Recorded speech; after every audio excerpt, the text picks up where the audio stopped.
So my very first product review, I got contacted by this company, TTArtisan, via email out of the blue.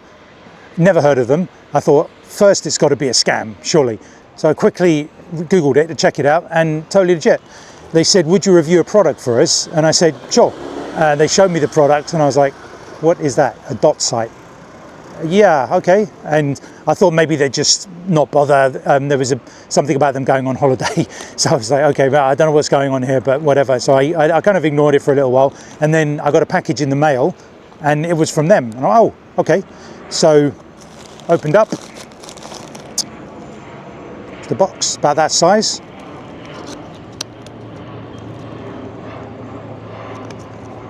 Dot sight. And there it is. So it goes on the camera like that, the hot shoe, and locks in place. Now there's no communication between the dot sight and the camera. It's all done manually. It just goes in the hot shoe to keep it in place. So to show you, I've not been paid for this. They just sent me it to review it. So no money is involved. And usually when there's money involved, people usually have nothing but positive things to say. So I'll open with a negative.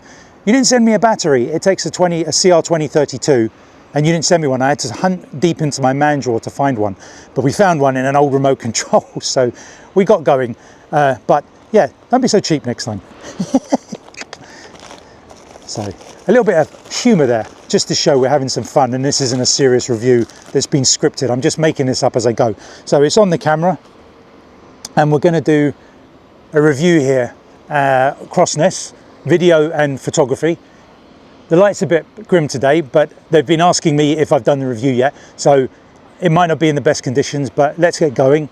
I'll video what I can, and then maybe on another day when it's a bit brighter, bluer skies, better for photography, we'll test it with photography. Okay, so let's go for it. This is not going to be the most scientific of examples, but what you want is ideally a tripod, but we're going to use this hard surface because I like to use the Ford sign in the distance as a setup for many other previous videos and vlogs and reviews. So we'll do that. A little bit of card because I've already done this before I did the video to make sure it all works. A bit of card just to raise up underneath the tripod mount, raise up the camera so it is facing the Ford factory. And then we're going to get the Ford factory. It's much easier to use the view screen at this point. So we're going to get the Ford factory in view. Okay. So make sure it's lined up with a Ford factory sign. And then we're going to look through the dot sight. And you'll get the little round circular, it's more like a circle than it is a dot really, isn't it? Yeah, actually you can change it from green to red as a preference. So by pressing this button on the right hand side, nicely shown as a red and a green. And the dial on the right is to move the dot or the circle up and down, and dial on the left is to move the circle left to right. So you line that up with what you're seeing in the viewfinder to make sure that the dot sight is looking at exactly what your lens is looking at. Now, this is never going to be 100% accurate with depending on all the different zoom ranges you're working through that day. So it's going to take some time to get used to see how much you have to adjust slightly if you're zoomed back or you're zoomed all the way out. And also, you may knock things. I don't know if this thing adjusts on its own while it's in your bag. You're just going to have to keep a good eye on it to figure out all the little nuances of the equipment. The other two buttons, the button on the left dims the green or red circle, and the middle button brightens it up. It's very, very basic. So there's no guessing. It's all quite simple to use. So we've come down to Crossness to test the dot sight. Perfect location for birds flying left to right, right to left, which is what we need. I've given it a test inside the short test inside the nature reserve of birds flying, and the handheld is for video especially is out of the question. You can see the little green dot just like jumping all over the place. So that's not going to translate well to a smooth video. So what we're going to do is we're going to get some, hopefully some grey herons, some cormorants, some larger gulls going left and right and seeing how the video comes out using the dot sight alone. So here we go, wish me luck. I'm going to switch it on. So that's some sort of RoboCop thing. Right. And also I will say, I'm going to say that you're going to need some sort of stability. Now, I don't like to lock my camera on a tripod or carry the heavy one. I just like to sort of rest my hand quickly on something. So what I'm going to do is I'm going to use the dot sight, and what I do is I might help put the front of the camera on there and get the bird in the dot and follow it. Let's see how this goes. So we've got the exposure set on a manual setting for these conditions, so it doesn't change going up into the sky or coming down. Very exciting. It's like some sort of a shooting gallery. Yeah, it's a little green ring. Right. Okay, there's a gull. Ooh, it's a bit out of the frame. Catch it up. How does that look? Well, I was going to say I really had my doubts about this thing, but it's surprisingly accurate. Yeah. It does take a lot of getting used to. I wasn't even hitting the record button at first. And I don't know what I was pressing, but I think I was so unused to sort of having my eye away from the viewfinder and watching this little green dot that my fingers didn't know what they were doing. So I was like looking back in the preview playback. Where's my video? Oh, I didn't press record. So it takes some getting used to. And then also it's the zoom length as well. 800 millimeters, even 600, it struggles. You will have to adapt to how far your bird is, your subject matter, for if you're another type of photographer, other type of wildlife photographer. So yeah, the birds at the front here, you probably have to be at like 200 or 300 millimeters, especially on a crop sensor. But most of the video I've just done, I started off at 800, I moved down to 600 millimeters, and right now I'm staying at about 500. And that seems to get most birds about, I'd say about 50 meters away, 40, 50 meters away in the frame.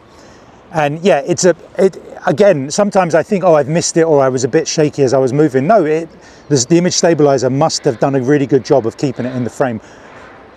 And again, the point is that you can see everything else that's happening. So if I was filming something and something more exciting appeared, like, you know, I'm standing back here. So this would be roughly how I was holding it, like this. So I've got this whole field of view, even down there, if a little something scurries along there, and all the way over there.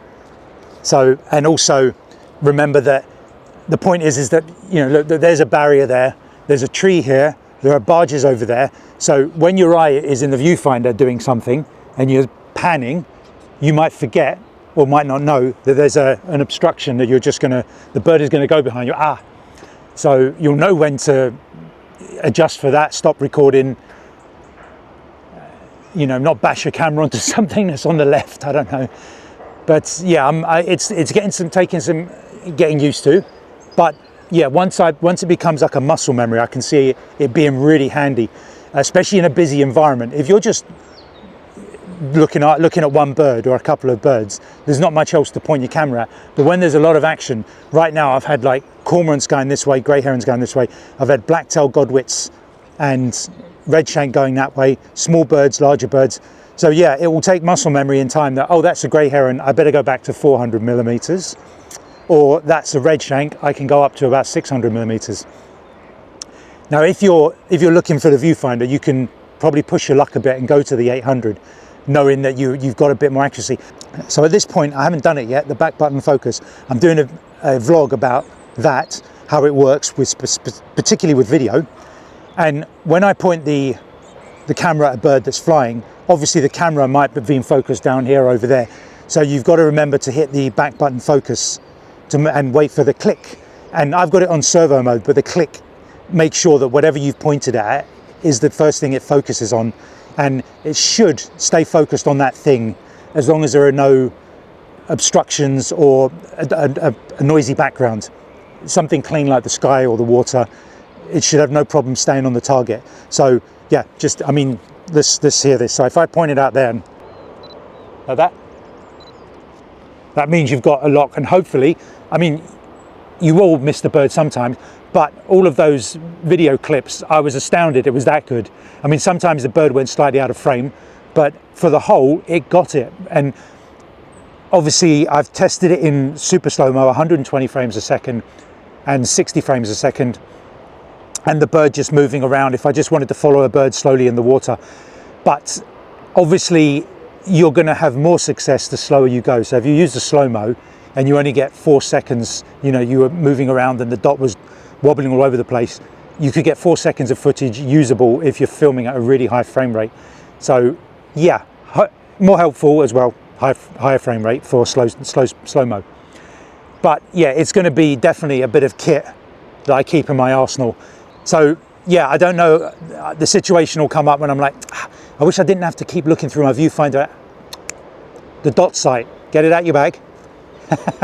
So next I'll do a test on photos. But I think, yeah, photos, as long as you have it on a fast shutter speed, electronic, and you stay a little bit more zoomed back. Right now I'm probably assuming correctly that if you're taking photos, you're going to need to leave a little bit of margin for error. So where you might be looking for a viewfinder at 600 millimeters, you might have to go back to 500 with the Dot Sight, just to make sure you've got a little bit of background you can, cut out, because the bird, there's a good chance it might not be 100% right in the smack in the middle of the frame. So there could be that, but yeah, for sure, for sheer speed, I have found it slightly quicker. I have to remember to lift my, that's the other thing.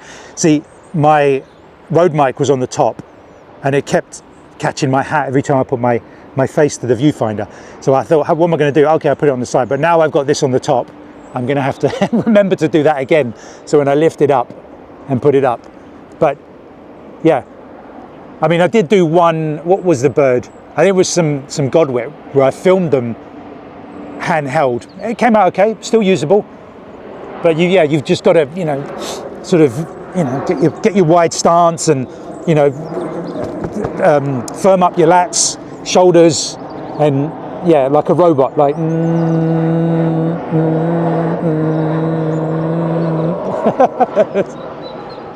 So I was just practicing on some ducks just swimming around in the water to see what happens for birds that are not moving so fast. And I've come across my one little issue with it so far. With the circle, the green circle over the bird, I can't see which way it's going to turn. When I look through the viewfinder, I can have a good guess of which way the bird is likely to turn and follow it a bit more smoothly. So the green dot was at a certain distance, it will hide the bird completely. So that was a slight problem. But then I found what to do is adjust the green circle, the green target dot, maybe above or below the bird for your preference. And that way that almost works better, because you just say to yourself, right, make sure the circle is touching the bird at the top and you can see the head movement. So there is that. So, I mean, there's nothing you can get around looking through the Dot Sight. The bird will be smaller no matter what, distant, close, and through the viewfinder, it will be closer. So in the viewfinder, you'll be able to see body language, body movement, and have a good guess of which way the bird's going to turn or go, fly. But through the Dot Sight with the smaller bird, you get less of that. So a little downside there, which, it's not, again, it's not going to replace the viewfinder for quite a few situations, but it's going to be, right now, as far as I'm concerned, it is a handy bit of kit I will absolutely use.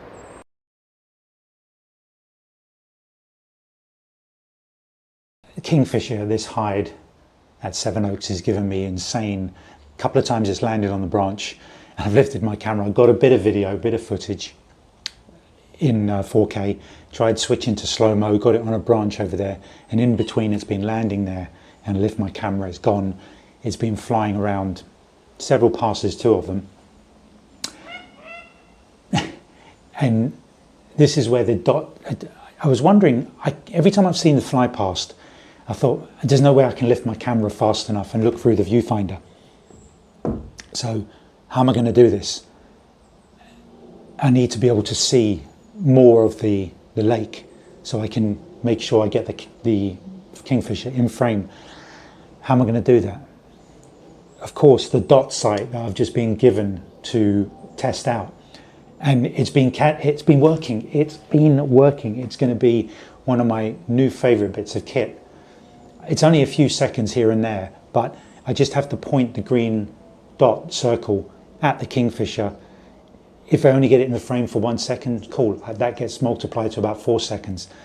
And what happens is, like, if I was to lift my camera, if I were to lift my camera, yeah, I think it's were to lift my camera, and, you know, unless my camera is already pointed at the kingfisher, I have no idea.